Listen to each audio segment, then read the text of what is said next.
Hello, everyone, and welcome back to the weekly English shooting live stream. Of course, I will be your host for this evening, Callum, and a big thanks for joining. Of course, you know what the deal is, but for anybody that doesn't, get involved, use that chat box while we discuss all the past week's shooting news and topics. And if there's any conversations that you want to start, any topics you want to bring up, any questions you may have about this sport, or what gun you should use, what ammo you should be using, where to find your nearest range, I'll be more than happy to try and answer it. And there's also a lot of interesting but incredibly knowledgeable people within the chat, which I'm sure will try and help as well. But I all hope you've had a fantastic past week. Yes, the doom and gloom, it's not all roses being a firearms owners here within the UK, and we will be talking a lot about the just ridiculousness that seems to be coming out of the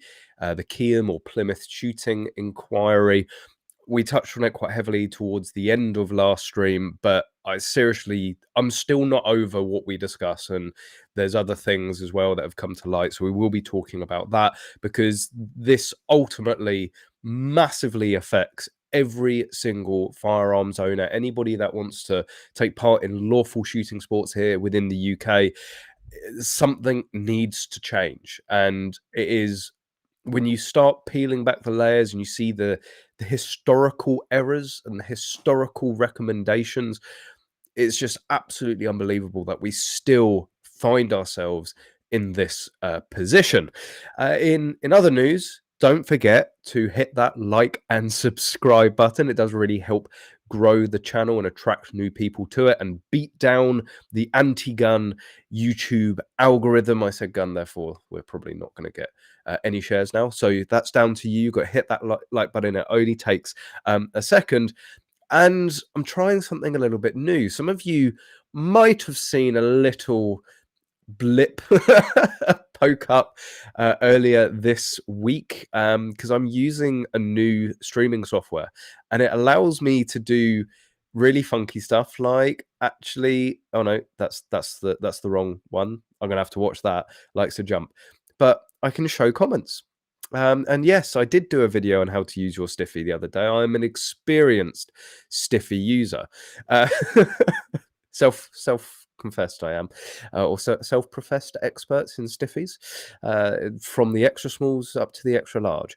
So yeah, I can now actually bring up what comments that you are talking about, and there's loads of other features from using a software called Restream. It's gonna probably take me a little while to get used to, as I've been using OBS for the past God knows how long, but I can easily bring up stuff like this and just scare everyone to their wits' end. And yeah, I'm gonna have a play around. I'm still in the testing phase, but what could go wrong? Just learning as you go live. Yeah, just I'm getting the caveats in right now. Just FYI. So let's have a look at the first topic. And also, you get to look at me more, because now when I share the screen, I will not disappear. I just get very, very tiny. Help, I'm in a box. So let's have a look. The way it shares the screen is also just a little bit odd, if I'm going to be honest, but I'll get used to it. So we talked about this last week, and this is where it all sort of kicks off from last week, and we're going to be going into things like I don't know if this is going to work. Where'd it go? We're going to go into the Lord Cullen report. We're going to talk a little bit about this, the summary of recommendations. Is that working? Oh, it worked brilliantly. So I can easily switch between. Usually it would just follow the it would follow me around, but now I have to actually manually tell it which screen I want to share, which is great. I don't accidentally and you end up showing you stuff that I don't want to.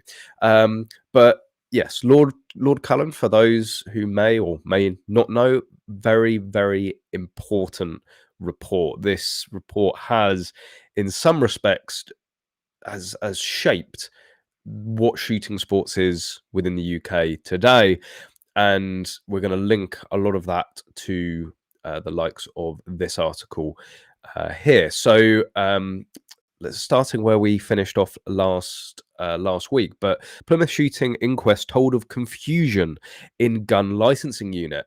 I think by this point I'd already had enough. I already wanted to pack up and go home and just lost all hope, really, for firearms licensing units and shooters in general and firearms licensing, because it is just absolutely unbelievable, some of the stuff in here.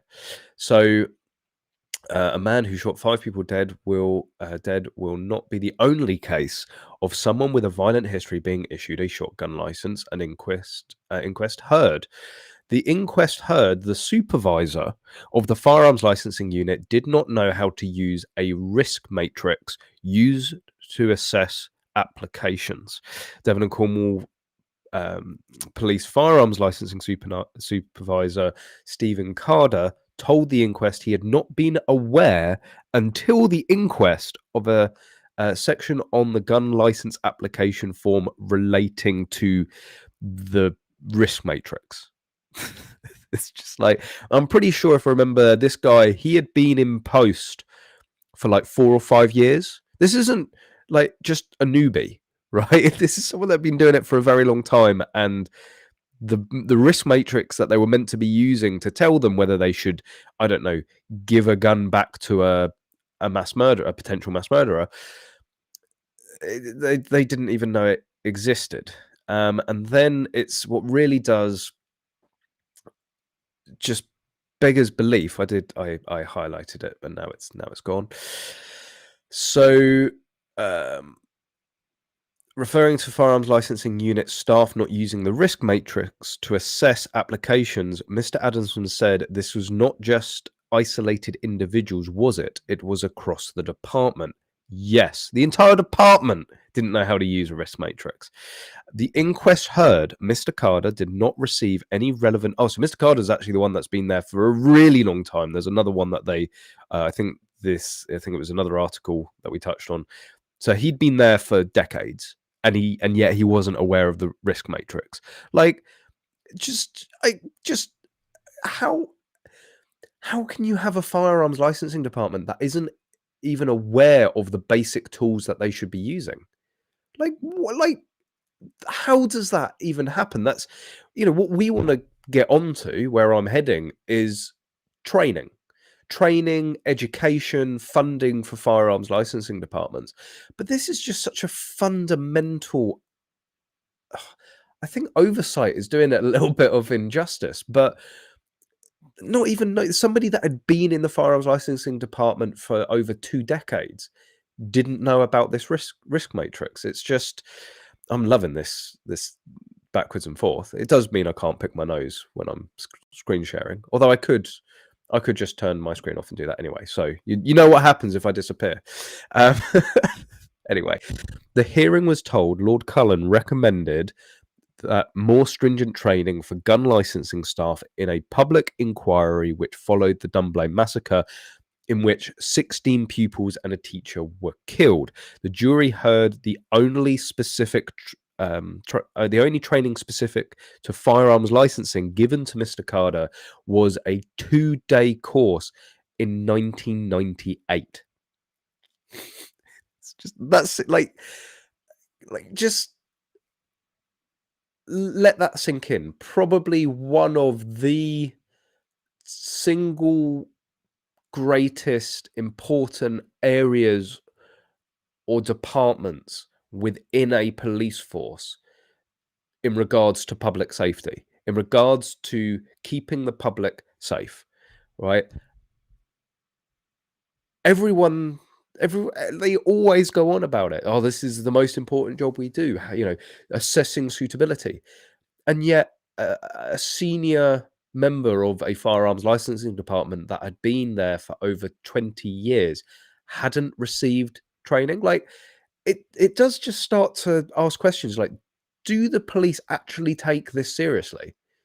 How in any sort of assessment, like even if you do your annual performance, what they call it, what's the your annual reviews, your annual employee reviews, like that should be flagged up at some point. You know, maybe it gets missed 1 year, maybe it gets missed for a couple of years, evaluating training.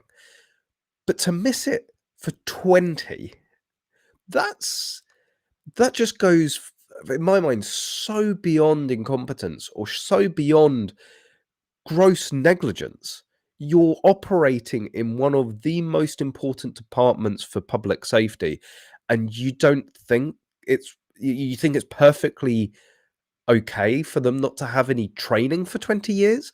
Never mind the fact that firearms law and firearms guidance is continuously changing.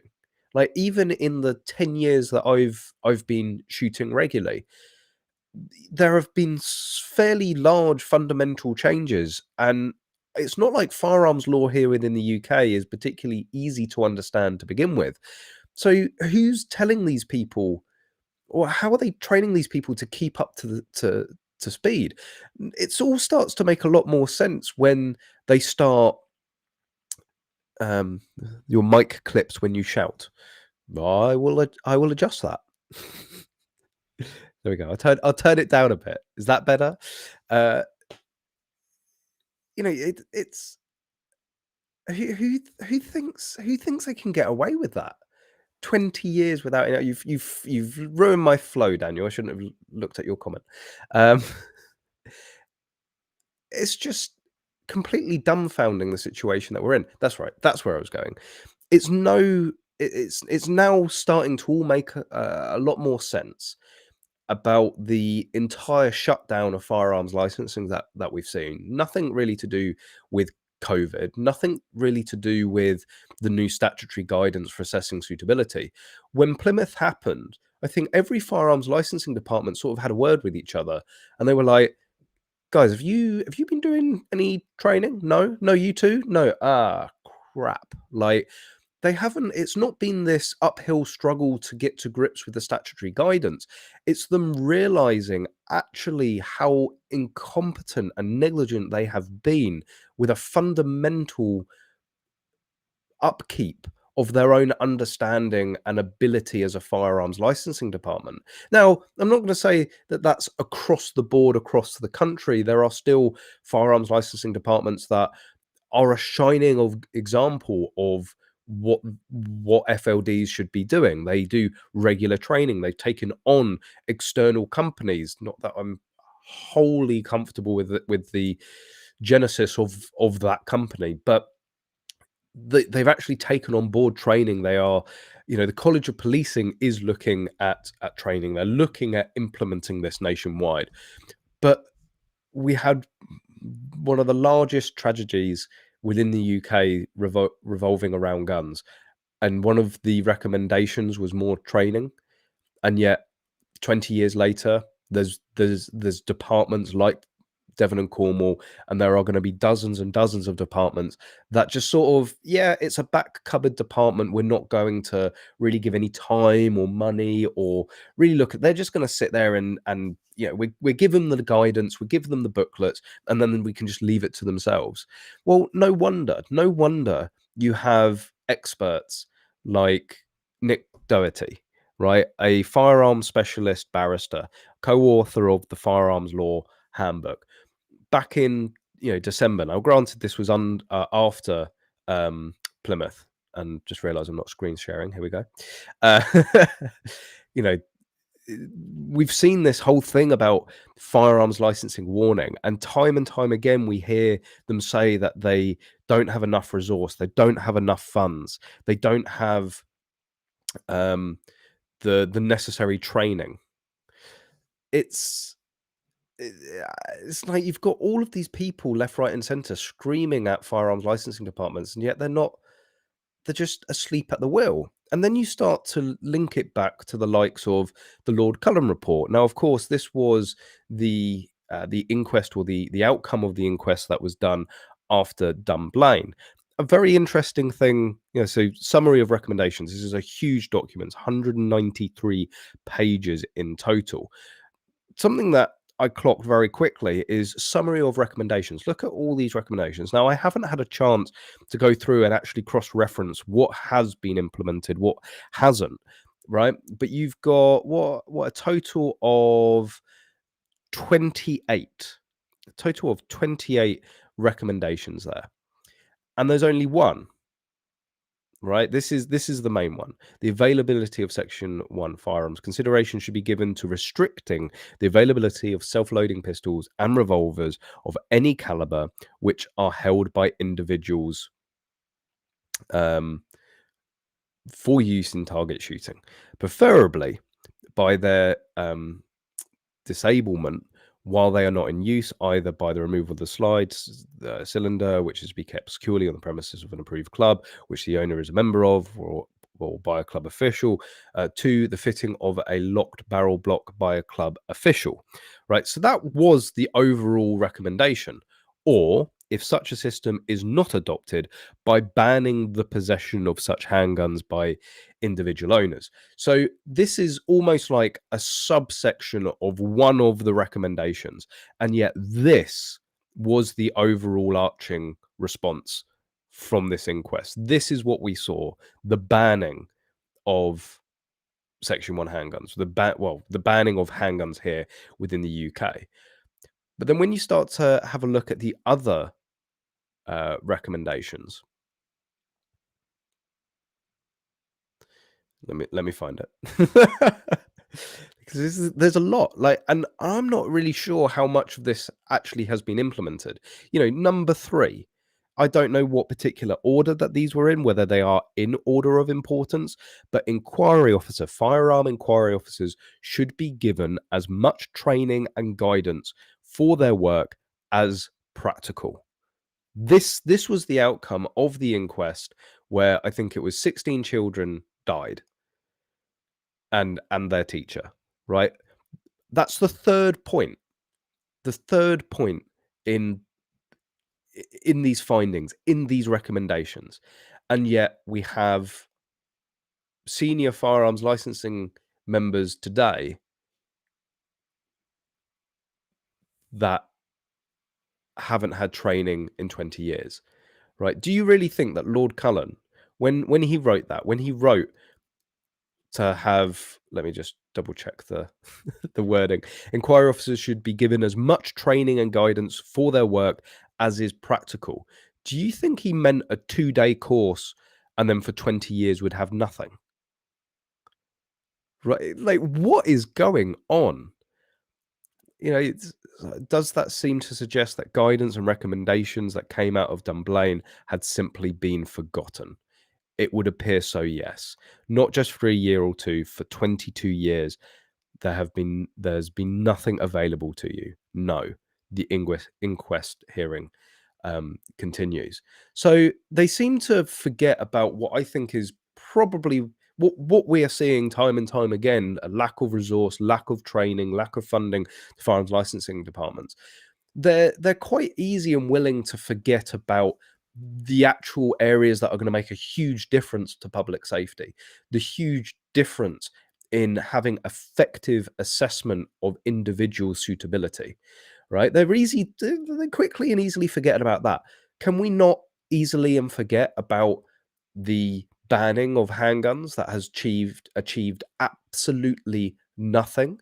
Every time since 1920 more firearm restrictions have been introduced, crime has increased. And yet you have a clear cut, repeated theme that better training, more funding, and more resources given to a firearms licensing department prevents things like Plymouth. It could have effectively prevented something like Dunblane. Now, perhaps I'll get into it at some point, but you read through the Lord Cullen Report, and it is unbelievable the amount of interactions that the offender had with the police, the aggressive behavior that he displayed to the police, the paranoid behavior, the controlling behavior, manipulative behavior, all of these things that are like red flags today, right? And if we had the same standard, I'm not saying the standard's good now, but the same standard of suitability assessment, would have quite easily have prevented what happened in Dunblane. It had nothing to do with the fact that he had handguns. He could have gone in there with rocket launchers, a single shot 2-2, a baseball bat, right? But the fact that the police didn't communicate all of these interactions, that there was multiple failings on his record. There's all these interactions and investigations on him, and none of it was recorded on his record, were noted on his firearms, records. And then fast forward 20 years, and we have the same outcome yet again. We have an individual that has had interactions with the police, that has been arrested, that has had firearms certificates taken away, that have people left, right, and center calling out that their mental stability is not fit to possess firearms. People pleading with the police to take away his certificates because they do not feel safe with him possessing firearms. And we have a department that isn't able to effectively communicate, to gather and retain the relevant information in being able to correctly assess this person's suitability. It's a carbon copy, and it is as tragic as it is with the 5 lives that were lost that day. It is an absolute miracle that it wasn't more, right? There was nothing stopping that being a lot worse. And again, it has nothing to do with the type of firearm that was used. It has everything to do that somebody that quite clearly shouldn't have was allowed by a department that is clearly not fit for purpose to allow him to have it. So I think there just needs to be a massive call, not just within the firearms community, but our organizations, our associations, to give police the kick up the backside that they quite obviously need. We are always the ones that bear the brunt of these shootings. We are always, public enemy number one, the legal gun owners, right? But the people that seem to be making the mistakes time and time again, the people that aren't conducting the relevant necessary training so that they're up to speed and they're capable of doing their job, they just seem to disappear into the background. It's again, in a weird way, refreshing to see how hard this inquest is going on Devon and Cornwall. But yet, meanwhile, the wider public, the gun control network, the politicians are all making the same calls. Ban this particular gun. He used this, so we must ban that. Meanwhile, once again, they're completely ignoring the real root cause of this. We have a firearms licensing department that, if effectively managed and effectively implemented, is incredibly effective at preventing the wrong people from getting hold of firearms. Is it infallible? Absolutely not. Nothing is. You are going to get the ones that slip through the net. But when the net seems to have 10-foot wide holes in it and doesn't seem to be catching a bloody whale, never mind an unfit person, it's we should be angry about this. We should be writing to our MPs and telling them, we get the brunt of this. We get the blame. We get we get vilified. We get our sport torn down left, right, and center. We get the equipment that we used taken away. Meanwhile, firearms licensing departments can go 20 years without any sort of training. Like, where's the anger from the public in that? Where's the anger from the gun control network, from all these papers that like to say that practical shooting clubs are using loopholes in the law and that's going to be a danger? Where are they when there's actually something to be significantly gobsmacked about? So I'm gonna, I won't say this lightly, but it's not often that the gun control network and myself actually agree. But, whilst they're still going on various tirades, even they're saying it. They're saying it actually, okay, let's be honest, they're saying this actually because they just want to put the fees up. But, you know, new gun, like, yeah, we don't need new gun laws. More funding required to keep the public safe. Now, what they want to do is pass this cost onto the license holders, right? They want to increase the fees because that's going to help reduce firearms ownership. That's going to prevent present more of a barrier.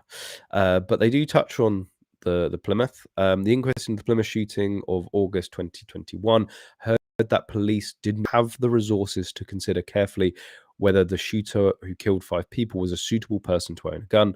If they had investigated him more rigorously, those lives would have been saved. I completely agree. It's not doesn't happen very often.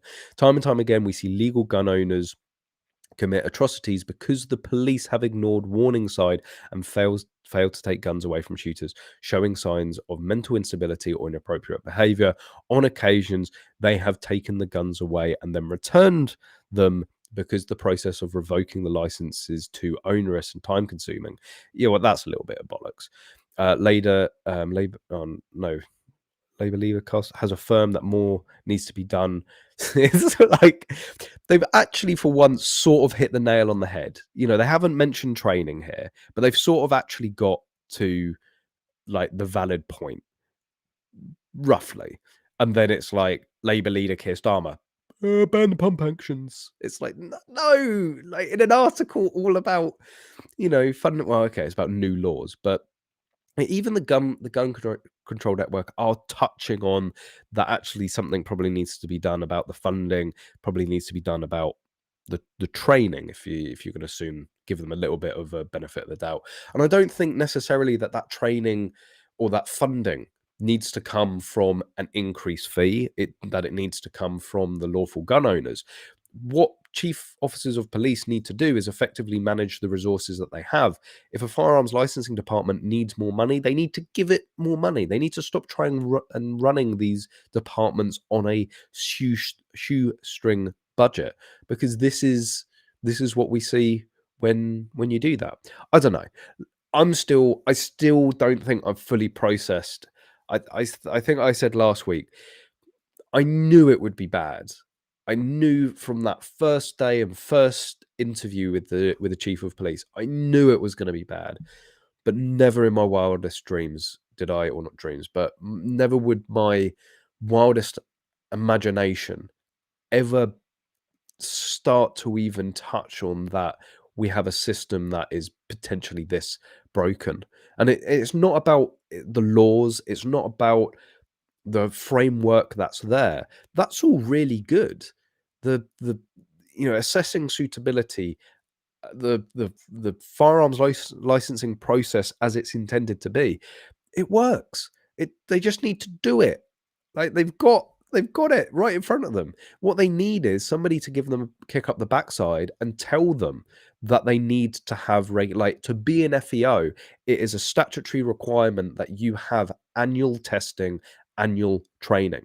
It still comes back full circle to there should be a third party independent body that is monitoring the effectiveness of firearms licensing, that is monitoring them and making sure that they are up to speed, that the firearm inquiry officers have the relevant information, they have the relevant and sufficient training, that they actually know how to use a risk matrix, and testing them on that and accrediting them, making sure that chief of police are giving the relevant budgets to firearms licensing departments so that they themselves aren't in a stranglehold because they don't have the money to be able to do the job that they need to do. Anyway, let me let me know what you think on all of that. I'm gonna have let's have a Connosaurus Rex for those who missed it at the start. Yes, that is a extinct Connosaurus Rex. Very, very good. Like that one.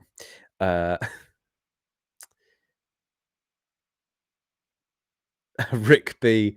So I think it was Rick B last week that ended up starting this whole thing off. I haven't. I still hadn't calmed down from last week's stream. And that's why I needed to start off this stream so that I could, and hopefully we do have some really interesting positive news to begin with. So No, I didn't calm down before bed. I was still seething, absolutely, seething. Um, the dirty that's got to fall under criminal negligence. Absolutely. Like, people, there should be people that end up getting, I think, hefty jail time for their part in firearms licensing. Like, you know, just you've been at a department responsible for giving out licenses, and I think there's even there's an element of negligence, even as a, a lower tier firearm inquiry officer, for maybe like raising the question, like, can someone like show me how I'm meant to be doing this? Like, is there any train? Like, why was that never asked from the lower level? And what were they doing at the highest level? Like, the chief constable, who is ultimately responsible for firearms licensing, yeah, should be legally responsible for the failings. Like, it doesn't matter, the head of firearms licensing for Devon and Cornwall, they should face criminal charges. Technically, it's like it was their job to make sure that everyone was being given the right training and that they had the right resource. But ultimately, it's the chief of police that has to ensure that the firearms licensing manager is doing their job. So, it flows upwards. It shouldn't just be the the firearm inquiry officer that chose not to watch the CCTV of the attack that they were assessing the guy's suitability over. Again, that's to me just, how do you even defend that? How do you even justify that? You know, no, I didn't watch it. Didn't think it was relevant.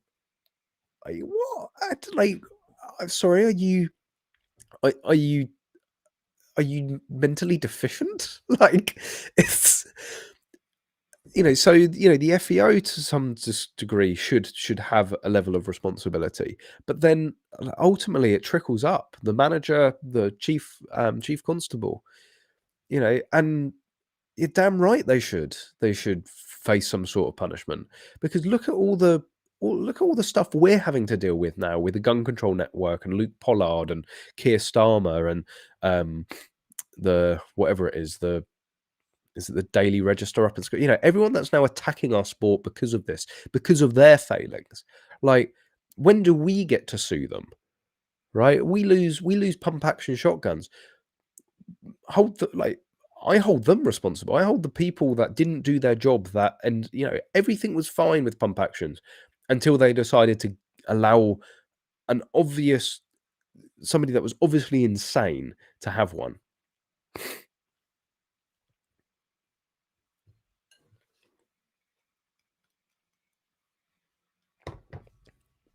Arian, you can help if you're liking the new software. You can help. You can thank Arian for this. Really liking what I'm seeing with Restream. The screen sharing looks so natural. It does. I do need a second screen though. I do really need, or maybe a third computer here, and then stream it. Anyway, um, any excuse to buy more tech, right? Speaking of, I treated myself. I don't get all hyped up about having the latest or greatest, but I am still firmly sticking on the iPhone train. Picked up my new iPhone 14. Little bit of an upgrade from my iPhone 10. Yeah, I'm getting old now. New phones don't really get me going as much.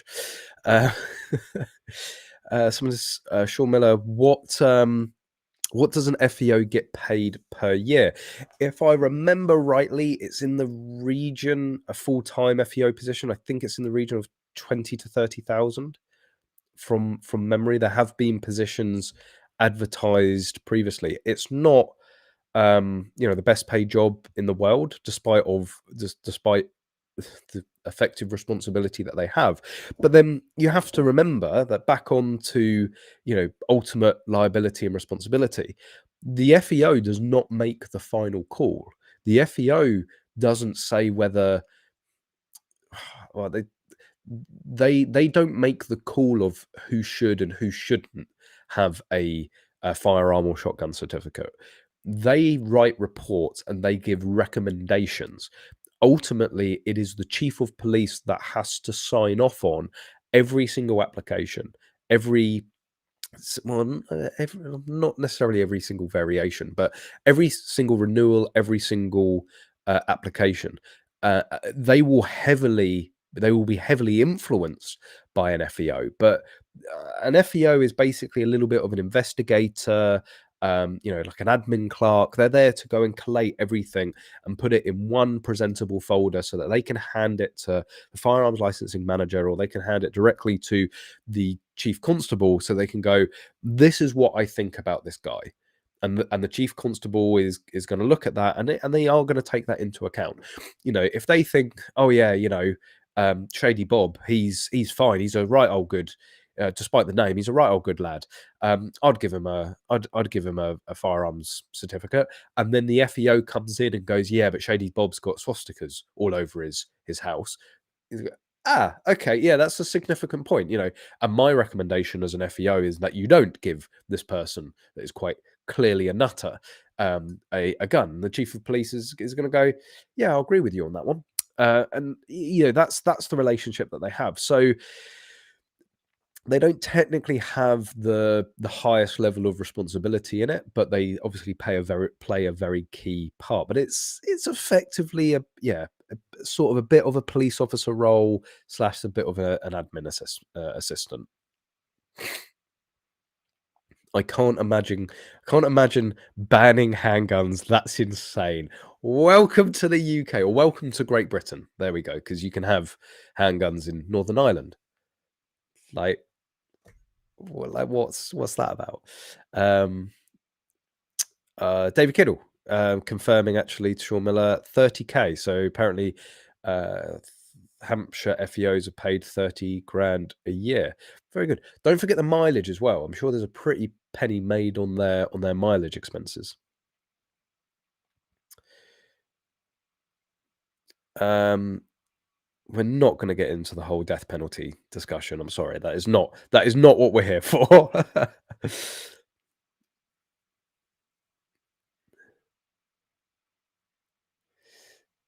Firefly, just got my FAC reviewed in time, it seems. Yes. Well, really, if you got anything done 2 years ago, you got it in time, because anybody trying to get anything done at the moment isn't exactly going well. Adam, what's that? Adam, if our public servants are criminally negligent, they are never convicted and sent to prison in the UK. How about California? In America, they get sued. And I am aware of cases even within the UK. There was a range. I'm not going to name names and say areas, but there was a range that had allegations made against them. They got raided, business got shut down. It was a range and shop, and basically almost destroyed the business. But thankfully, due to a number of people that were around it, they were able to get back up and running fairly quickly. A whole load of hassle, whole load of pain. But they ended up, not only did they take the department to court to overturn what was happened, they actually personally said, so they sued the department. They sued the firearms licensing department as a whole, but they also sued the head of the firearms licensing department directly and personally. So this is something that you can do in the UK. You can go after the individual, the public servant as an individual for their part in something. And I would like to see that more reiterated to some firearms licensing departments like Devon and Cornwall. Like, if you take this seriously, you take this bloody seriously, because if you get this wrong, you take away somebody's guns when they've done nothing wrong, or you give them the guns when they've done everything wrong, you can be personally liable. If we don't see some sort of custodial sentence out of that firearms licensing department and in Devon and Cornwall, I will give up all hope for humanity. There just has to be. But wait and see if we're going to see the families go after them personally, right? Maybe we should even look at it from a community. Maybe as a community, do some sort of class action suit. I don't think we technically don't have them here in the UK, but bring some sort of suit against it for the damage that it's done. Because look at the knock-on effect across all of the country. What Plymouth has done, the amount of places that shut up shop to check that they were crossing the T's, dotting the I's. The impact overall to this industry, because firearms licensing departments aren't as effective as they used to be, in no small part to Plymouth. The knock-on effect to the industry, people aren't getting into the sport as quickly and easily as they used to because of what happened in Plymouth. So, as an industry, could we look at suing Devon and Cornwall police? Like, why are none of the big organizations or associations looking at that for an avenue?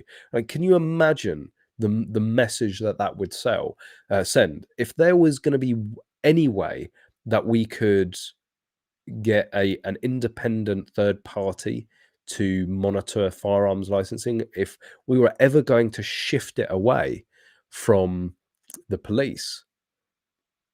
That's, you know, as a collective, suing a whole firearms licensing department for the damage that they've done to an entire industry, I think that would have a pretty big impact. There was another interesting. It just reminded me. Oh God, where was it? There was an area within the Lord Cullen Report, which is very, very interesting. Let me see if I can find it quick, and because it was just like, yeah, literally you could have fast forwarded it 20 years, and we're in the same discussion, the same situation. Here we go. This is it.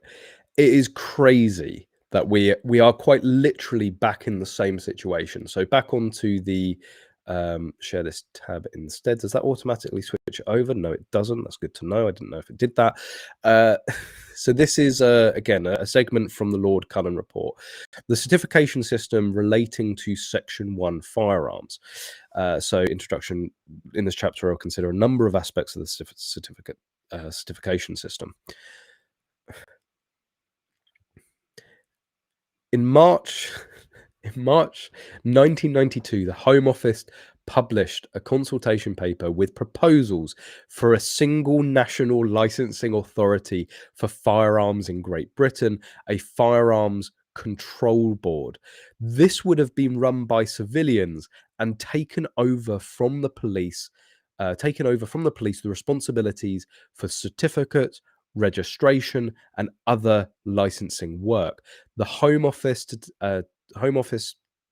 paper, together with the conclusions of a feasibility study, identified possible advantages, including an improvement in consistency and the release of police officers for policing work.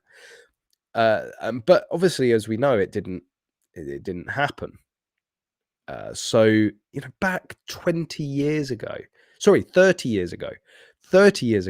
they were talking about a centralized national licensing authority that wasn't run by the police.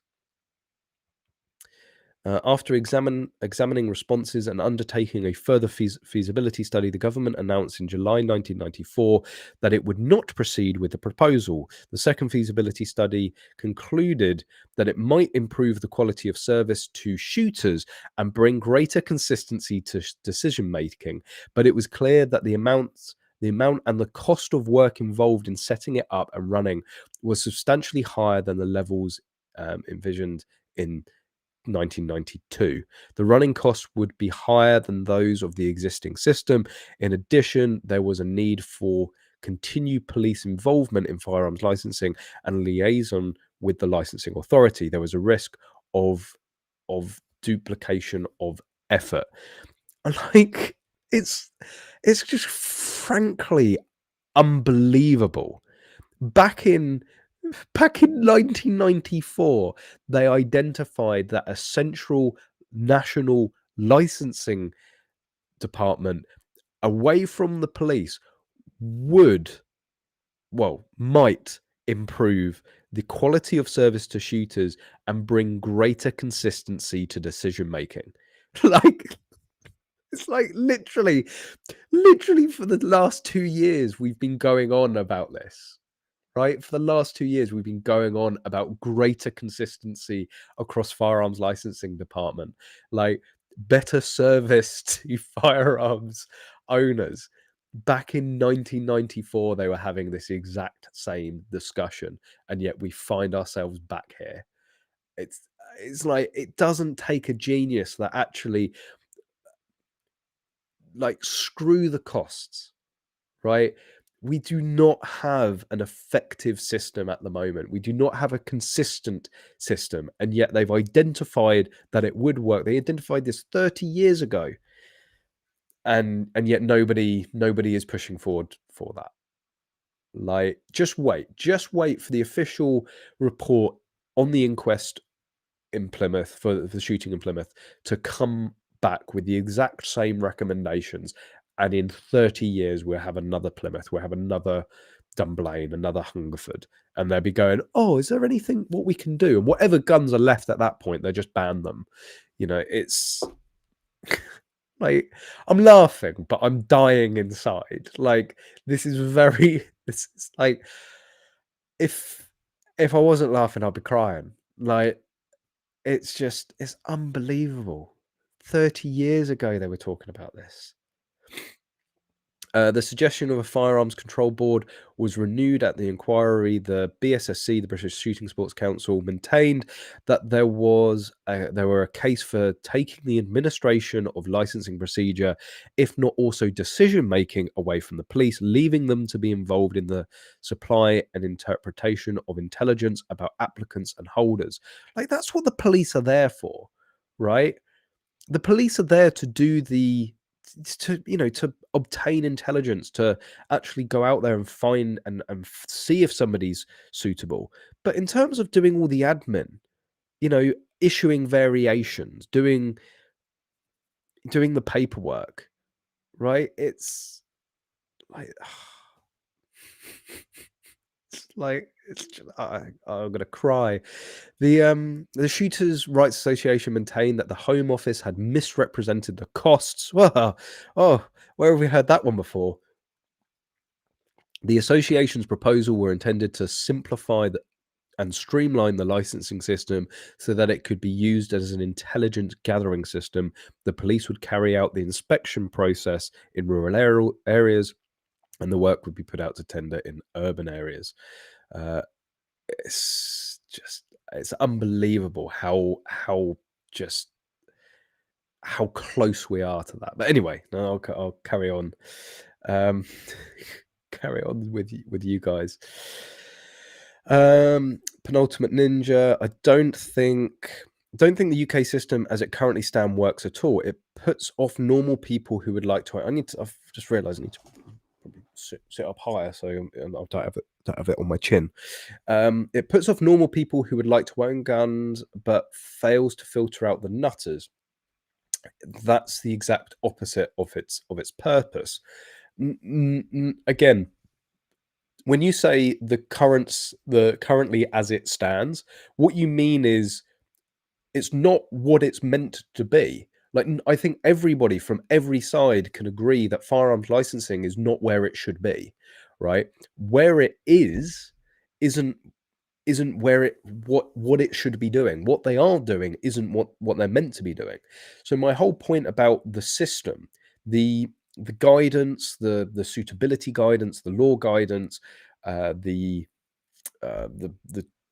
recent guidance that we've had from the College of Policing, the firearms licensing guidance, all of that there exists in there, like what that should be producing is it would help people get into the sport. It would also stop people, it would stop the nutters, right? But it's just not being implemented correctly. It's you have the perfect blueprint, but you have, it's like trying to build a £1 million mansion out, and it's having the plans for this like £1 million mansion and then giving it to a 5-year-old with Duplo. It's like they're gonna get there. It's not gonna be quite what you would envision, but they're gonna build something. You'll be able to sleep in it, and it might keep you dry.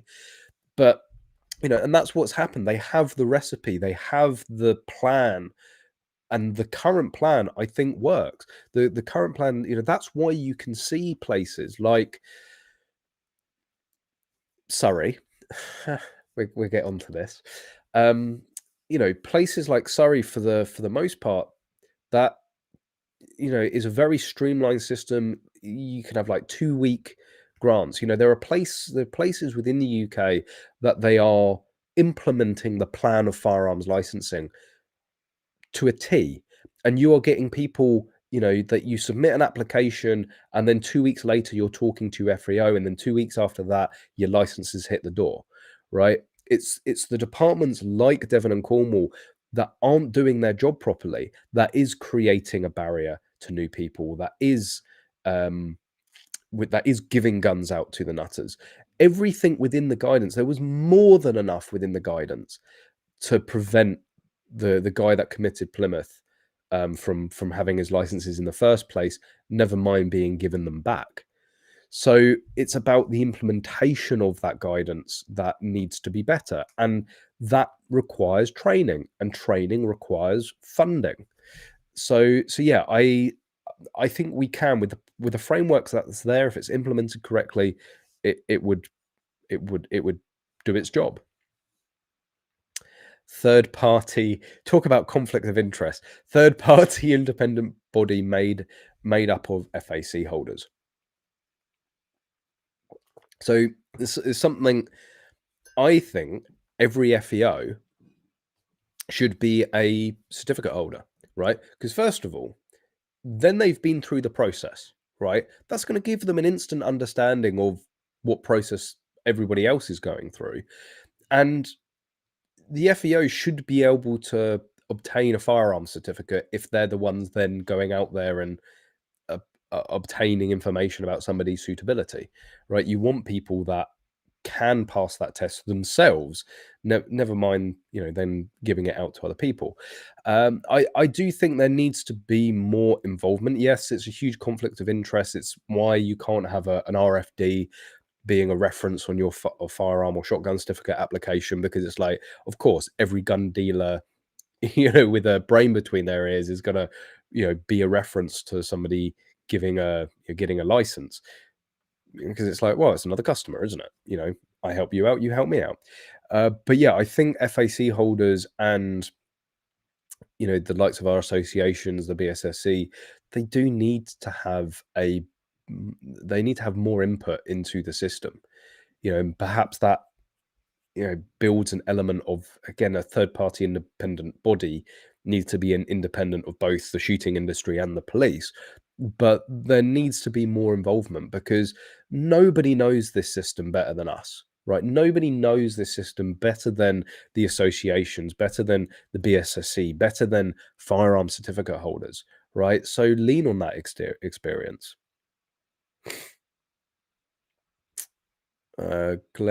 George Smith, Callum, what do you think of school shooting club, school firearm safety awareness training? Yeah, more power, to you. We should do it. I mean, I've said a million times, shooting, it installs discipline.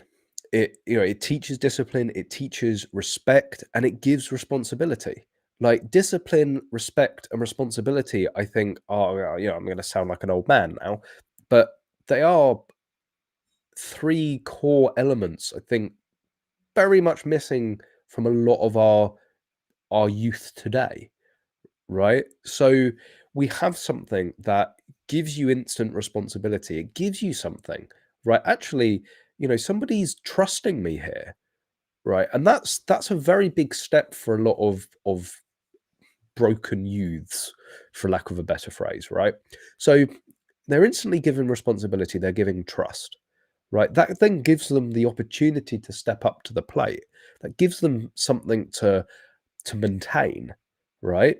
So then they know that they have to be respectful, right? Then they have to have discipline, right? You start messing about on a range, you do one thing wrong, you're home. No second chances. Well, it doesn't. Everyone makes mistakes. I guess it's the severity of that mistake. You shoot one of the beams down the range, you'll probably get told to come back another day while the committee cools down. But as long as it's not inherently and I think deliberately dangerous, I think everybody that has ever gone to teach somebody how to shoot, you've had the old like the oh, how am I doing? That people just turn around with a gun. That's not necessarily deliberately dangerous. That just requires more training and sort of guidance and instruction. But yeah, discipline, respect, responsibility. That's what shooting installs. And the most well behaved, let's say, teenagers, young teenagers and below. The most well behaved children I have ever come across have been children on a range. Maybe that says more about the type of person that's having those children. If they're a firearms owner and they're getting them into shooting sports, maybe they're a half decent parent to begin with. But it is, I don't think it's any coincidence that children that are on ranges and regularly come to a range and regularly shoot, like they're always, I've never been on a range and think you're just, you're a little brat, well, I've probably it's probably like a curve, like children on a range, and then you probably get to, like, I don't know, 25, between 25 and 45 you can get some right dickheads, and then now the old boys as well. I think it probably does that. If you're a kid on a range, really polite, respectful, and disciplined, and the older you get, you're just like, oh, what are they going to do? I'm going to die soon anyway. I'll just do what I want.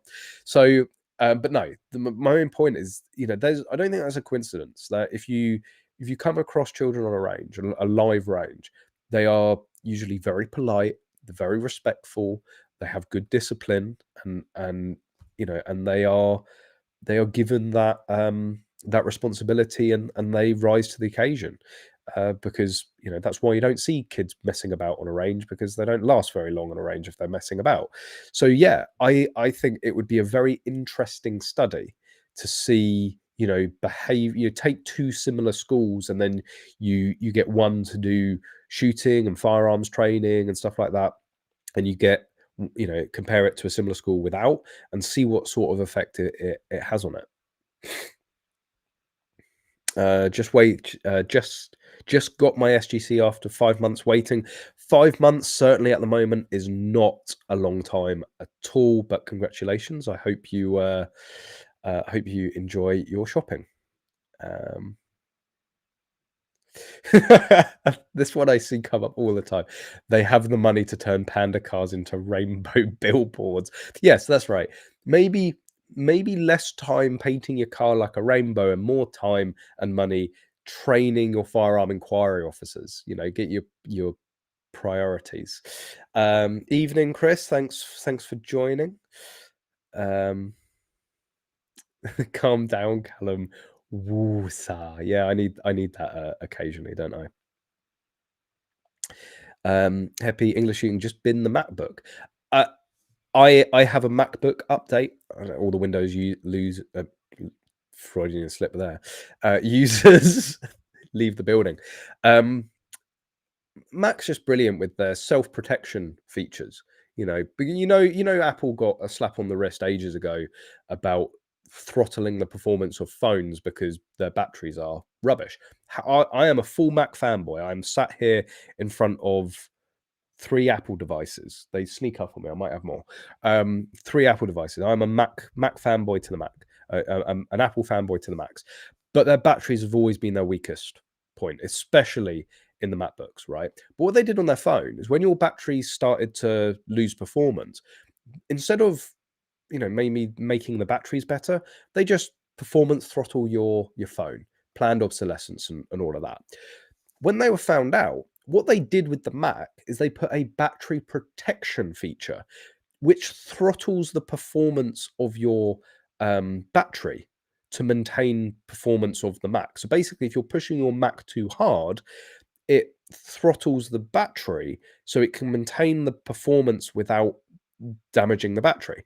So this issue that I've had of, you know, Mac plugged in and still losing power as I stream, I went and turned that feature off.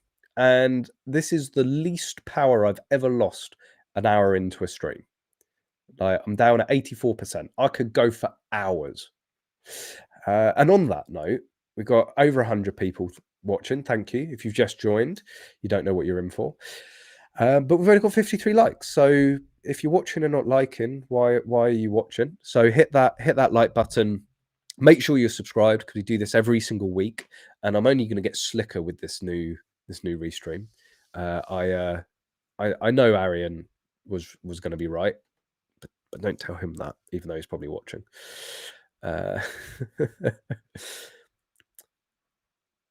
What else are you talking about? Advocating for suing public servants. Just add a year to your FAC application. They only want to silence me because I'm speaking the truth. That's a very deep statement, I guess. You know, I do have my thoughts of maybe if I wasn't so critical of firearms licensing, I'd have certificates back. But you know, or maybe if I, you know, just but no, I'm not. I massively changed this channel, like massively. Like, yes, still, you know, we talk a lot about news and, you know, a lot of you know, difficult subjects, but the subjects that I think I need to be talked about. And I honestly don't want to be involved in a system that you can't point out obvious flaws and then get punished for that. Right? It's like, you know, if they want to stand up in front of a judge and go, we don't want to give him his certificates because he's highly critical of a firearms licensing department, we'll be going, but you're a public department, right? It's literally my right as a member of the public to be critical about you, and nobody else is holding you to account, right? But fortunately, and on this note, I'm not the only one. Look what Basque, Field Sports Britain, loads of people are having a go at firearms licensing. I'm just joining the bandwagon. But they should. Why shouldn't you be able to sue a public servant for gross incompetence or gross negligence, right? Especially if you're the one that has been ultimately, you know, well, not ultimately, but you've been significantly impacted, you know, adversely by their decision, by them not doing their work.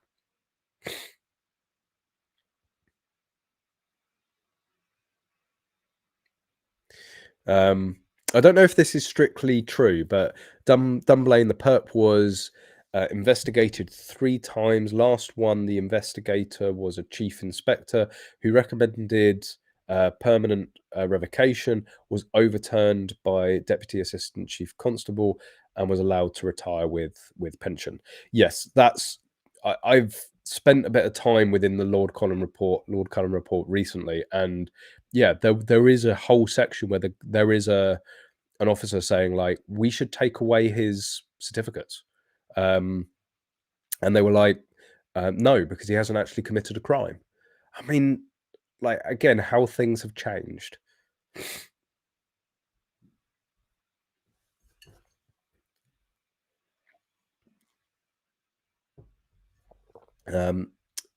English shooting. Could you imagine the cost of licenses if it was civvy run and responsive service? Well, this is the thing about making it, you know, bringing it into the private sector, right? Because it's going to be run for a profit.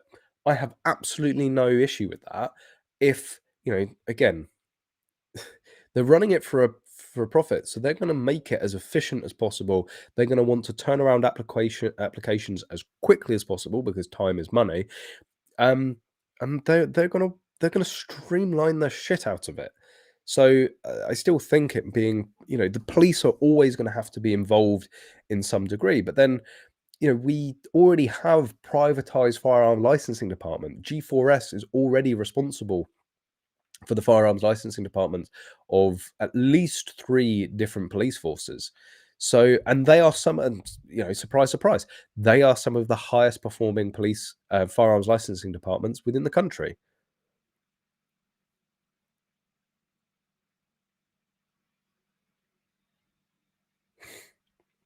John Fisher, yes, absolutely, very much what I think is going on. Sorry, I am at the tail end. Um, I am at the tail end of a bit of bad flu. Maybe I need something stronger than orange juice. Callum, history tells us on multiple occasions that rather than look at the suggested improvements to the system, it is much easier to ban more stuff, appease so-called public opinion. Absolutely, but and this is what I find in some ways so why it's so disingenuous and so callous of places like gun control network, right? It is crystal clear what the main issue is here, and yet they go off on some side tangent. And it's like, you're the ones distracting people from the real issue. You're the ones getting in the way of the real issues being remedied. The people like, Luke Pollard, they are going to, they're distracting people all the time with this whole pump action vendetta. No, no, no, no. Put your time and energy into getting more funding and mandatory training for firearms licensing departments. That is what is going to prevent, the loss of life. A lot of people asking about. Sorry, I thought this. I genuinely thought this question was, am I going to be at the British Shooting Show? Are you cooking with Bask at the British Shooting Show? Seriously, if Bask invites me, I won't even. It will be ironic, but I won't even say anything nasty to them. I'd love to go and cook me some pigeon spaghetti with Bask, 100%. But in terms of shows, little segue, let's make it a little bit more positive. So we've got the British Shooting Show next week. Is it? Let me just check my calendar. Yes, the British Shooting Show next week. I'm going to be there for the whole of Friday. No, am I going up Friday morning? It'll be early Friday morning, so pretty much the whole of Friday, and I'll also be there for the whole of Sunday. Saturday, I'm probably only going to be there the afternoon. So we've got the UK PSA's Ladies Development Project, which is they're running various training days for ladies for practical shooting in a big push and draw to get more ladies shooting practically, and they're holding this at Worcester Norton. So if there are any ladies watching that would like to feel more comfortable, perhaps it is a very male orientated sport. Maybe you want a more lady orientated environment. Well, you can get in contact with the Ladies Development Project through the UK PSA, and they have these dedicated lady days. So that's at Worcester Norton, and I want to push that area of the sport. I want to attract more ladies. Certainly, I want to attract more juniors to the sport. Juniors are certainly the blood that's going to keep us going. They without any new shooters, we won't have any sport down the line.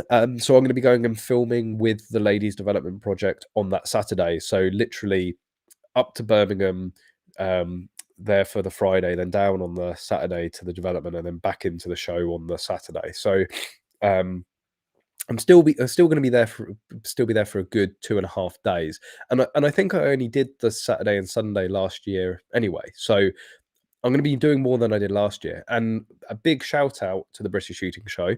So I know, like seriously, it's one of those pastimes, just like talking about moderators coming off tickets and reducing the restrictions on ammo limits. And what else? What else do people love to talk about in the clubhouse? They love to talk about, oh yes, losing their handguns in the good old days when I was in the sport pre 1997. So included in all of that, people love to moan about the British Shooting Show, don't they? And I think there has been some justification on some years of some things. I don't think they've done particularly well. But this year, I think they've actually listened. Fair play to them. I think they've taken on a lot of the criticism this year, and um, they've put it into in action. One of the big things. This is always one of the. Uh, excuse me. I do just need to blow my nose. How do I mute this? Uh,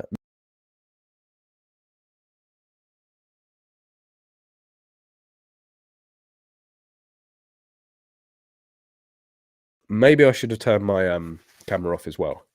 And that was some blow miming. That sounds wrong. Anyway, car parking on the house. So car parking at the show is on the house, courtesy of the British Shooting Show. Simply book a ticket, park up, and enjoy the show. Now, the ticket prices are always moaned about. They are. What are the ticket prices this year? I think they have 25 quid. So, one of the biggest comments was that if you go there and there's no discount for any of the days. So, if it's mum, dad, and a kid, then you're still talking. How much is that? It's like 16 quid for a. Why have they done it all like X?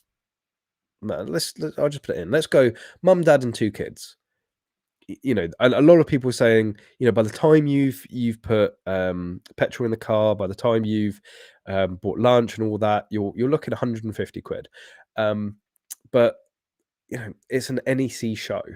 And they always tend to get more stands and make it bigger and better. That is just an unfortunate thing. They're not going to make it. They're not going to be able to make it cheaper. But one thing that I know a lot of people were talking about, there were rumors going around that I heard left, right, and center, is about them not being as welcoming to all forms of media. Now, granted, last year completely forgot to put in my press application. That's on me. So I had to pay ticket, pay entry. That's been a while. And yeah, so I know about the cost of the British Shooting Show tickets. But this year, fair play to them, put in my application. There was this whole thing that I was hearing last year, like, oh, they don't like people, they don't like YouTubers, they don't like modern media. It's only the old style print media and all of that. Well, that's not the case. They approved my press passes. We'll be going there. And I say to people every year, like, okay, I'm doing it for the channel, but I'd still be going. Like, even if I decided actually this year I'm not going to film the British Shooting Show. I'm just gonna, I don't need to film it for the channel for whatever reason. I'd still go, right? Because you get to see a lot of people. You get to see the latest stuff. You get hands on with it, and now obviously the added benefit for the likes of myself is it's almost like a mini trade show. It's the first real gathering of everybody within the industry. So it's very important in terms of the industry that the show goes on. But yeah, I mean, I always like the show because it's the kickstart to the year. That's the way that I see it. So yeah, so we'll be going. It is next weekend. I'll be there on full day Friday, full day Sunday, and probably the second half of the Saturday. Connors will be there, and Arian will be there as well. Very, very grateful that he's going to be coming and helping me film. I mean, Connors tries to help, bless him. I'm not going to be able to mention him and not use this every time. I'm going to have to put a camera in his hand. That's Connor's helping out. So yeah, we'll be there at the show. I still always recommend people go to it. You do see a lot of cool stuff, and they are making changes. They are making it more affordable. They're not trying to shaft you with the parking, which a lot of people felt like, and they're embracing modern media. So there we go. In terms of other shows as well, something that's incredibly exciting. I'll bring back the British Shooting Show. I told you it's always been on the list, and there's another one still on the list. But I will, for the first time, be going to IWA this year. I really don't know what to expect. I honestly don't. So for those that don't know, I don't actually know if IWA is bigger than SHOT Show. I've heard some people say that it is. I've heard some people say it isn't. But IWA is effectively the European SHOT Show. It is mammoth. It is megally huge. Not only will I be going there as to film for the channel, but Magload will be there as well. Very big point for us. Very much looking forward to it. It's a sort of a big step for us as a company to go to something like that. And have to give a huge shout out to iWholesales, because they're helping us to facilitate. Still don't know if we'd be able to justify it just on our own, but iWholesale has been kind enough to help us have an area there. So we will be around the iWholesale stand. But that will give us, we will probably, I think the strategy for us is, in terms of the business side, we'll be walking around anyway. I don't think people are going to necessarily come to us, so we're going to get out there and go and talk. So on the business side of it, it will be great, because there's going to be companies and people that we've never met or seen before, and you never know what doors might get opened up. In terms of the channel, you can bet your ass I will be filming as much as possible. And again, Arian is very kindly giving up his entire weekend to come out to help film. So should be able to produce a lot of videos, should be able to see a lot of new tech. Is it sad? Is it sad that I'm most excited about playing around with the new Magpul case? Like, that's the only thing I can literally think of that comes to my head that I want to go and get hands on and see it in person. But there's going to be all sorts, and it's everything. It's not just shooting sports. You have military, police. There's going to be some seriously cool stuff there. So very much looking forward to that. I think the plan is going to be like a little bit of a travel vlog. Maybe like a vlog of, like, I lose my IWA virginity or something like that. Arian's probably already working on that thumbnail now. God knows what it's going to look like. But yeah, maybe so a bit of vlog, bit of like casual stuff, and then probably set dedicated videos of new products, new things, brands. It's as a English shooting YouTuber, there's brands out there that I'm never going to have I very rarely have the opportunity to actually go and see and talk to. And yes, it's going to be the generics. It's going to be your Glocks, your H&Ks, your Sig Sauers, even companies like Walther. You're actually going up in there and talking to Walther and asking them, like, do you even know about the long barrel pistol that you make, and seeing their reaction to stuff like that. So you're going and seeing these big brands that that we would only be able to have interaction with, internationally, like one of those. So very, very excited for that. It's going to be, I think, a little bit of baptism of fire, and I've been told that my legs will probably fall off by the end of it.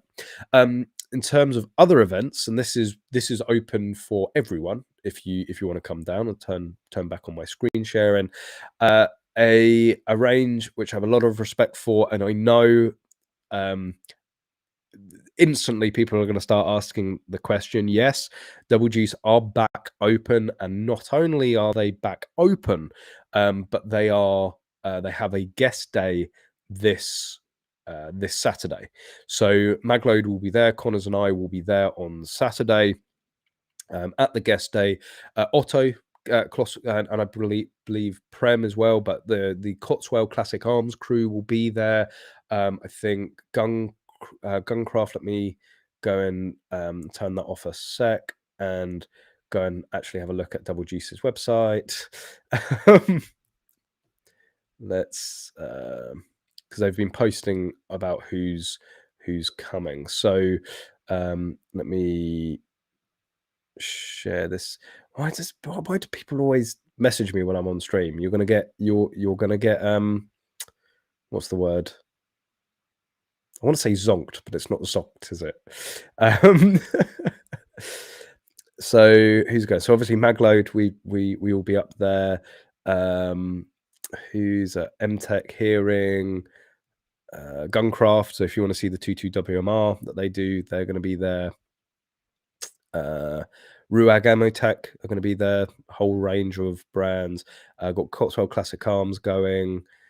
Any information about who's going in that post? No. Pretty big weekend. I think that's all it. A little clip, a few photos from last year. So basically, there were just guns laid out everywhere. You could come and get hands on with them and talk to the people behind them. Be that Magload, be that Cotswold Classic Arms. So if you want to come and hang out with us, you want to, if you want anything ordered, because it's like Midlands, if you want to save on postage and you want to order something from magload.co.uk, got to get my sponsor in there somewhere, then you can place an order online. And if you want to do that, email me, because there is a method that you can place orders for collection online. I'm not going to say how that is, because I know all you bastards are then going to use it, never pay us again for postage. But if you want to collect any orders at the Double Juice open day, then drop us a message through Magload and we can sort that out for you. Fuel Life TV, straight into the fills. Has your licenses turned up? No, it must be lost in the post. I can't think of any reason. Blow your nose. I did. I genuinely didn't blow it because of that comment. I was trying to soldier on. Has your firearms license turned up yet? I was very lucky. Mine only took 2 months. Just twist the knife in a little bit more, shall you? Simon Tobias, it's 26 ladies. I told you I'm still not 100%, but I'm soldiering on. You won't see me complaining. 26 ladies attending the KFC shoot at the end of February. Can anybody join that? Simon or David? Can you, if people want to join that as well, where can they do that? David saying the Target shooting show looks cancelled again. That's not very good. Let's have a real shame, because it is. It's still saying postponed. I haven't heard anything from Mike recently about it. It is a shame because it's so, you get all the, let's say, the smaller practical brands go out there, and it's what, Target shooting. It's like a very concentrated, all the best bits from all the other shows for me personally, just in one place. So that will be a real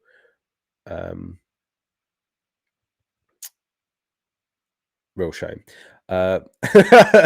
David making his thoughts on IWA. Look, just because you've been out to SHOT Show, right? Just because you've recently been out to SHOT Show, you don't need to shit on the IWA. All right, I'm still excited. You won't take away my excitement. IWA has 16 halls.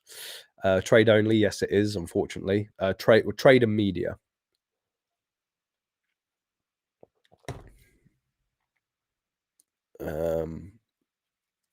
English Shooting, the mighty gun Jesus Ian had the gun case on his channel, and I think him, Polar Tactical are at IWA this year. You tend to get certainly a lot more of the European big channels, but you do get a lot of big channels there.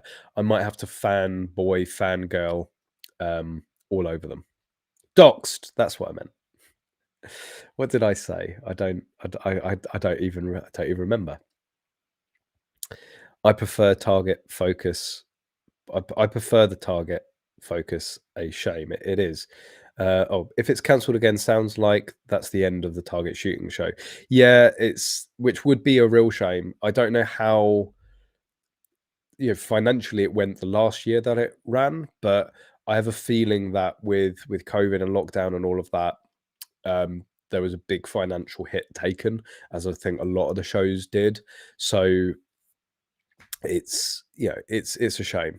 But whether or not it's run or it's run or it isn't run, we will be 100% doing another mag load. We will be doing a summer mag load. What did we call it? Mag load barbecue. Open day, that's it. Where we'll be doing a magload open day. And what a lot of the people, so we have a number of dealers, the likes of Caliber Innovations, Cotswold Classic Arms. This year we had a fantastic British made watch company. I wholesales were there. Who am I missing? I think, was that everyone? Marmaduke was meant to be there, but wasn't able to attend in the end. So we had that sort of show feel because we had loads of other people there. A lot of people said we should expand on that. So planning it for summer, like those that have been down the unit, we do have a huge car park to the left of the building. So we might be able to come to some arrangement that we could put up some marquees for the day. So if it is raining, people do have some shelter. You can't always trust the Great British summer, but we don't know. Like maybe make it a little bit more of a show. Perhaps we could have the Southern Shooting Show, SSS. Yes, that's not un-PC.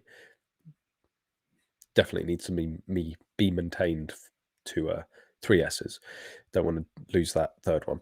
So yeah, like we can maybe build on that, and certainly if the target shooting show isn't on, we could probably do like a mini target shooting show, but we certainly want to do like a bigger and better open day for next time. Bigger, better barbecue. We do like our barbecues, so we'll see where that goes. But we will definitely be doing one in the summer, and hopefully we can have a bit of a sit outside and chill. And maybe could we set up not a live fire, but like an outdoor range of some description? That would be pretty cool. See what we can do.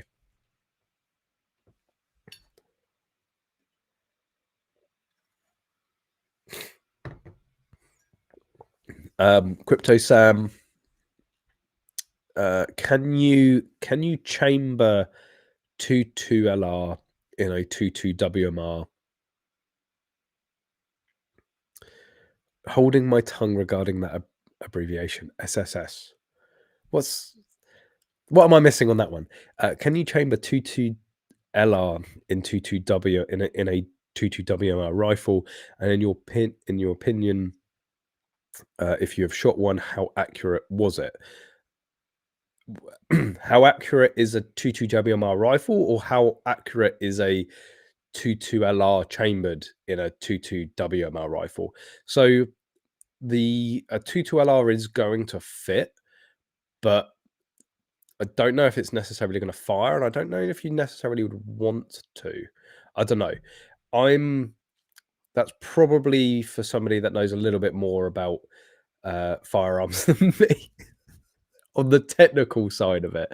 I am not the most technically minded when it comes to, despite being an engineer. I'm electronics. My role is very much the management and marketing and finances of Magload. Connors is the guy that would be able to tell you the ins and outs of why not. But David Ashby saying can't chamber it. I just wouldn't. Just fitting other calibers into other, it's just never a good idea. I just, okay, there's 38 and 357, but or 762 and 308 and all of that. But yeah, I wouldn't be sticking a smaller round into a bigger round hole. Depends how brave you are. But yeah, what else have we done? Okay, so we do need to. I've saved this to last again for some reason. Well, there was there's a bit of a Basque update regarding Reach. Let's get that up and share. Basically, not going to spend a huge amount of time on this because I think it's Basque just trying to stay relevant and just try. If they say it enough times, it might become true. Um, so it's basically remind us that they sold us down the river, but more. Oh, here we go.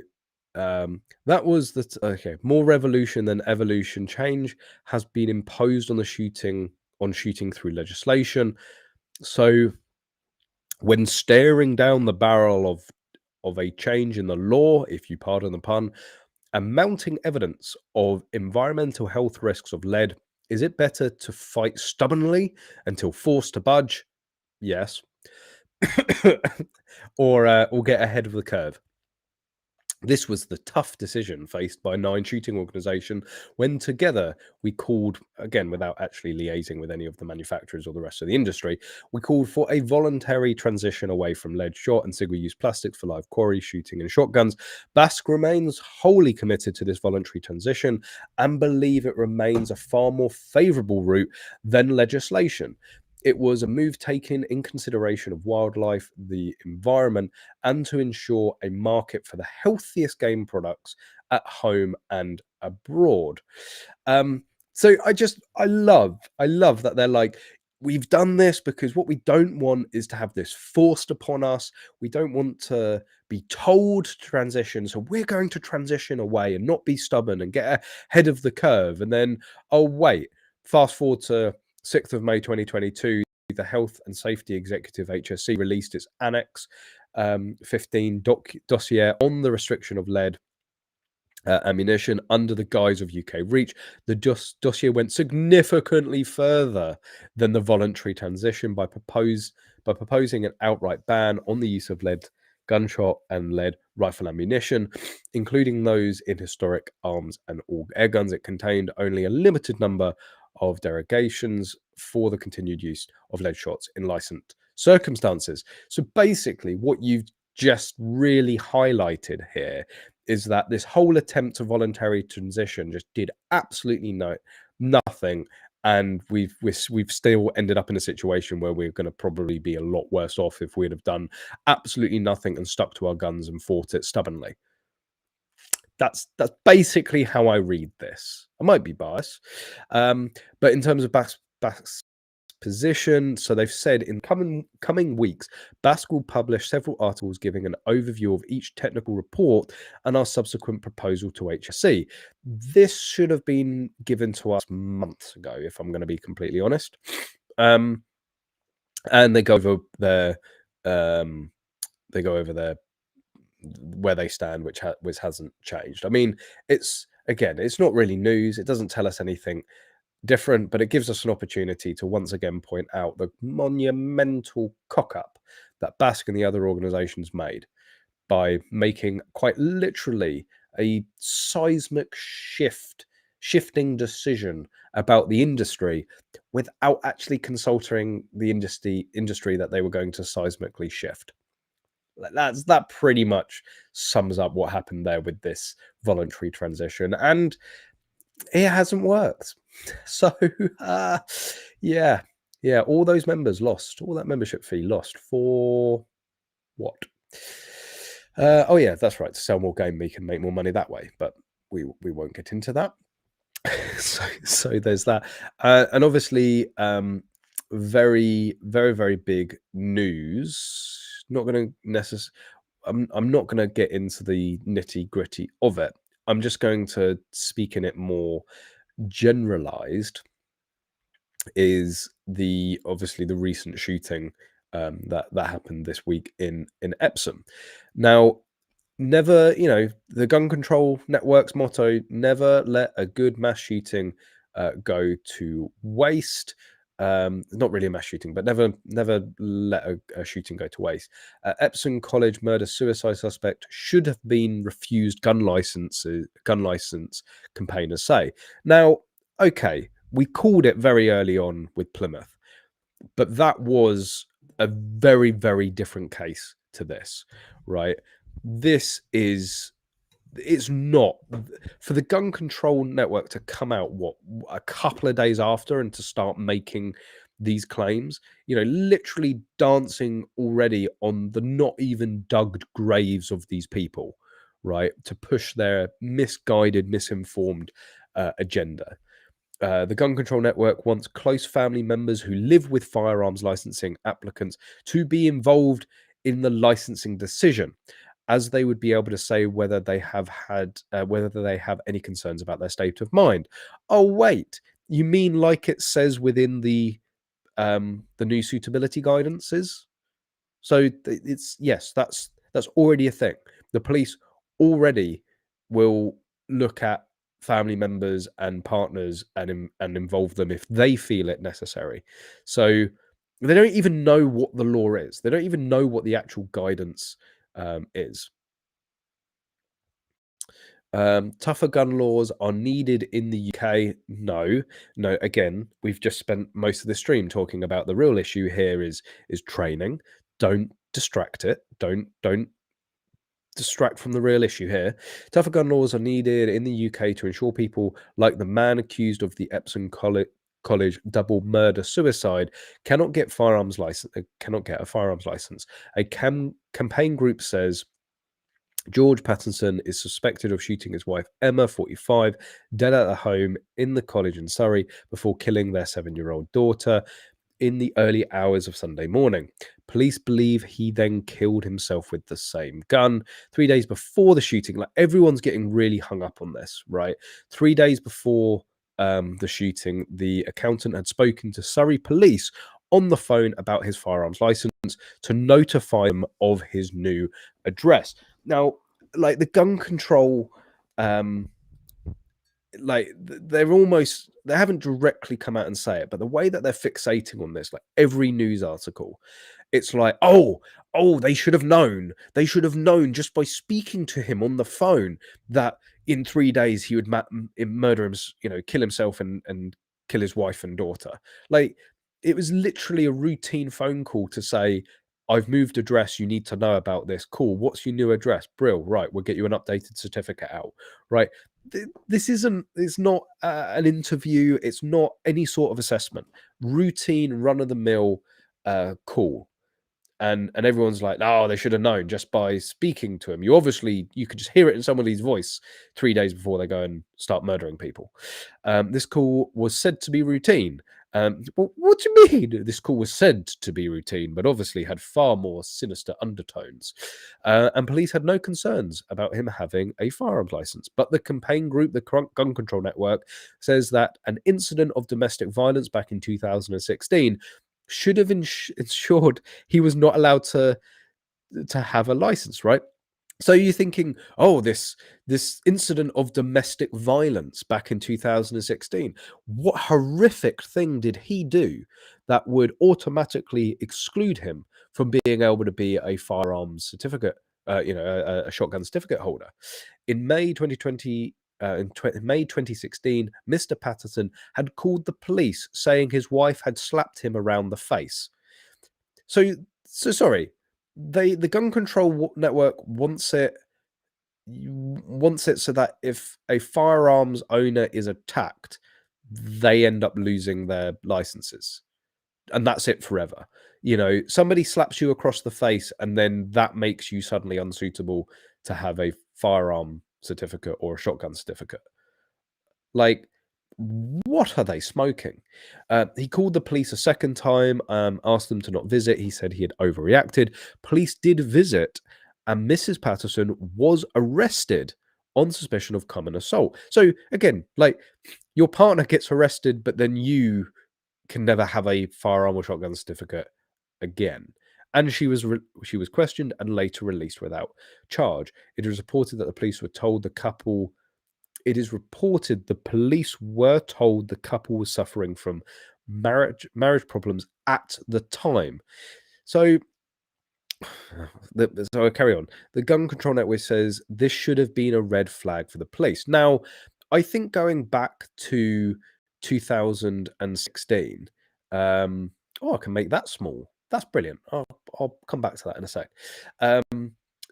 Going back to 2016, should in 2016, given the fact that there was report of a domestic incident, and it's very carefully worded in today's suitability guidance, a domestic incident, I think the police, Surrey police, would have been justified in at least asking him to voluntarily surrender his firearms for the purpose of review.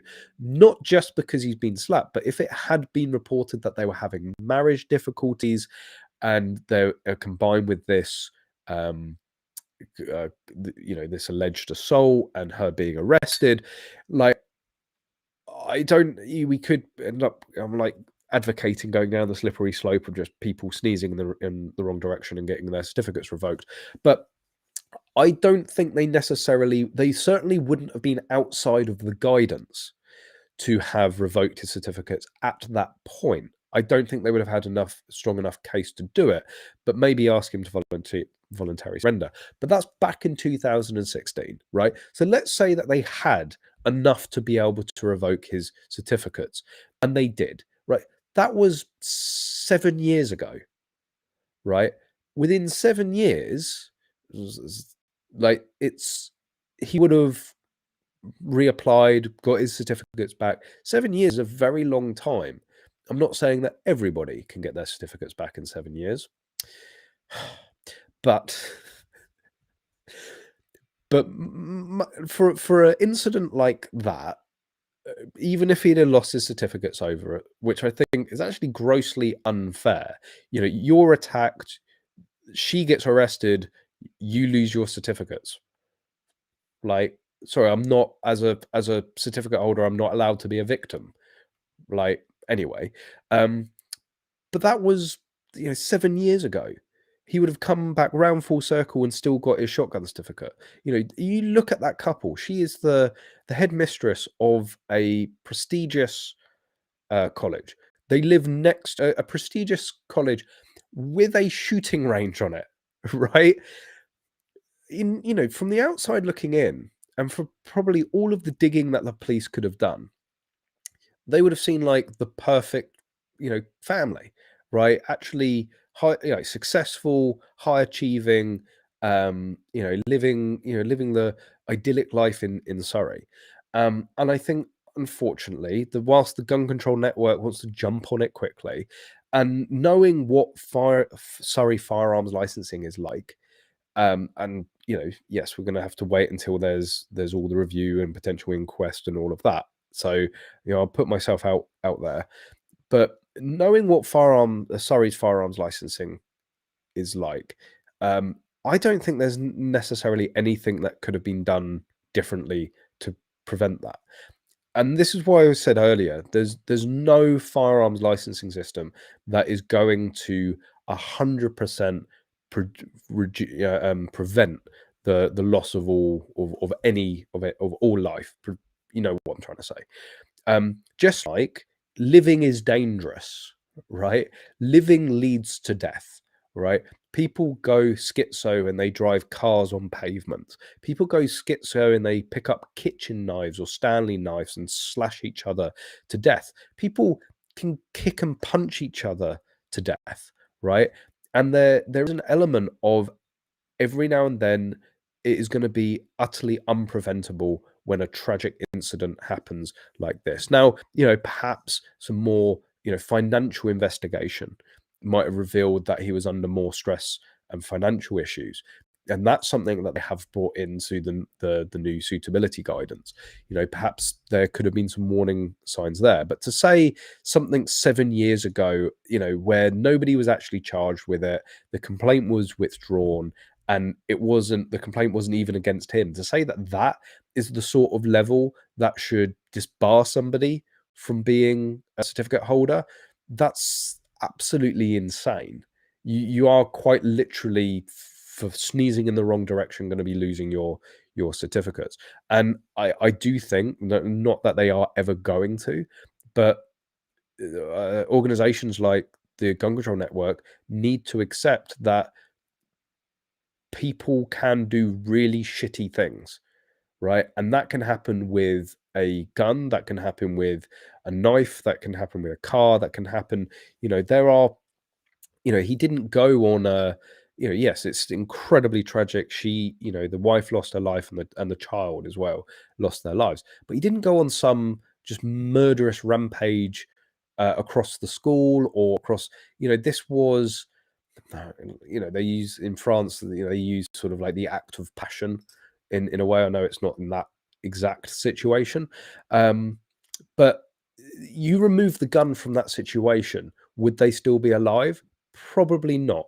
If you're going to go to the extremes of killing your own wife, killing your daughter, and killing yourself, I don't think having the shotgun there makes a difference.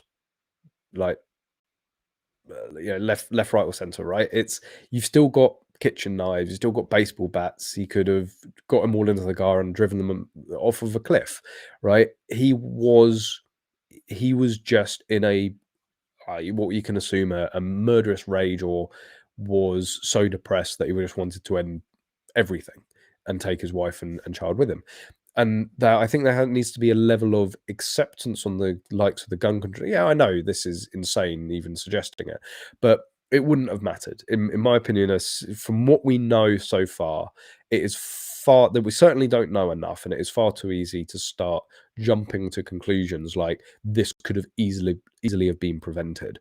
You know, I think even if they had removed his certificate 7 years ago, the headline would have been, it would have still been, murder, suicide, man, man stabs wife and child to death with a knife and slits his own wrist. It just, why are we obsessing about the gun at the moment? Well, it's because of everything that's going on with Plymouth and the fact that he's reportedly used a shotgun, and they want more restrictions on shotguns. They want pump actions banned and all of that. So it very much fits the narrative, and obviously the high profile nature of the school and all of that.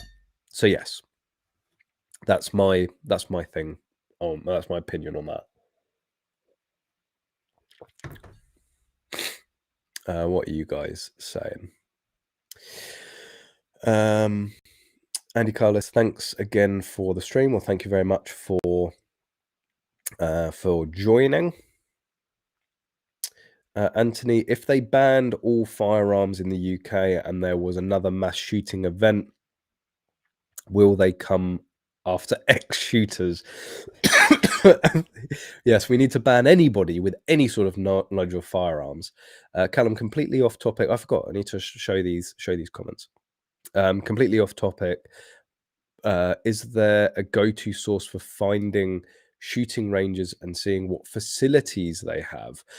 No, there isn't. This is something that Arian, we were talking about the website the other day and about features that I definitely wanted. This is something that I've spoken to Arian about quite a lot, because this is something that I've wanted to do for a very, very long time.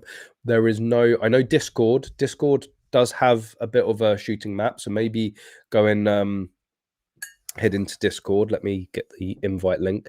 Maybe you're already in Discord, but Discord does have a shooting map of some sort.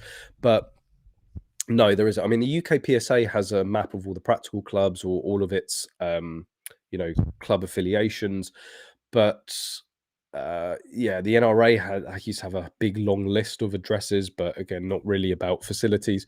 But yes, this is something that I think we should have, and it should be a resource available to the community, and it's something that I'd like to get on to EnglishShooting.org.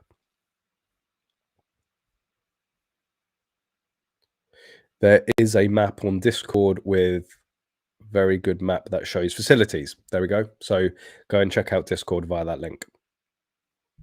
The Discord is the most viable in the UK, shows every range with details of them. So yeah, go and hit up Discord. And on that note, before you head off, hit that like button. We've still got more people watching than there are likes, so hit that like button before you all head off. And I am probably going to call it there, as my nose or throat is probably going to die very, very soon. And yes, this whole protect your battery feature on Mac, I've never finished a stream with this much battery left, so I think I've finally cracked that. Woohoo! I mean, I've still lost, despite it being plugged in, I've still lost 32% of my battery, but it means I could technically now stream for 6 hours if I really wanted to.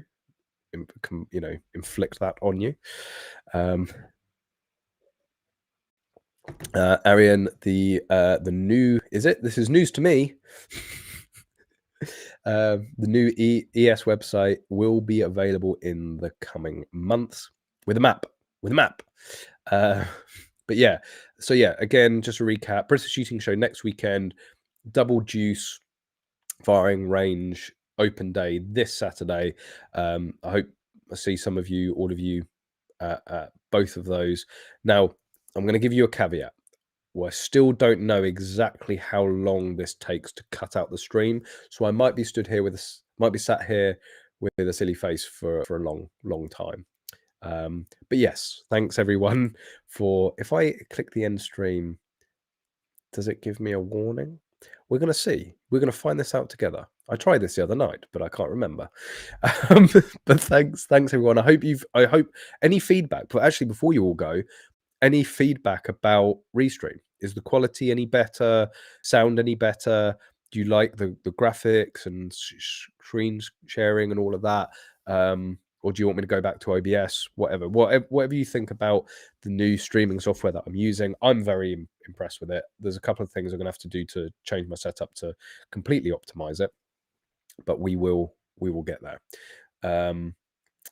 At least the beard is on point. What do you mean at least? At least, if there's nothing else, you just look at your beard. The spray-on beard, as so many people call it. It's definitely attached. I can assure you. And does a very good job of hiding my double chin. But yeah. Anyway, thanks everyone. Let me know what you think of Restream. I know at the moment it's only 720. We will be looking to upgrade it to the 1080 very soon. But yeah. Oh dear. Oh, I just got mummed. On that note, thanks everyone for joining. We'll see you next week, same place, same time, maybe even before then at the Double Juice Open Day. And as always, I hope to see you soon.